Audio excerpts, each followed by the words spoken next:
अंगणवाडी सेविका, महिला मदतनीस तसेच होमगार्ड कोतवालांच्या मानधनात महायुती सरकारने भरीव वाढ केलेली आहे। अंगणवाडी सेविकांना 15,000 रुपये तर अंगणवाडी मदतनीसांना 8,000 रुपये मानधन देण्याचा निर्णय सरकारने घेतला आहे। यामध्ये ज्या अंगणवाडी सेविका लाडकी बहीण योजनेचे अर्ज भरतील त्यांना प्रोत्साहन भत्ता देखील दिला जाणार आहे।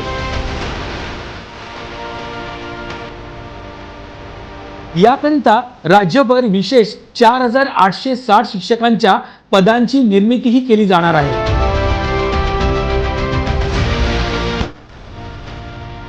तर अंगणवाडी मदतनीसांना दरमहा 8,000 रुपये मानधन देण्याचा निर्णय झाला आहे।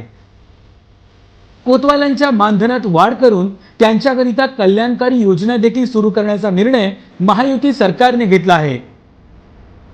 त्याशिवाय होमगार्ड आणि कोतवाल यांचा कामावर असताना मृत्यू झाल्यास त्यांच्या वारसांना अनुकंपा तत्वावर नोकरी देखील देण्यात येणार आहे।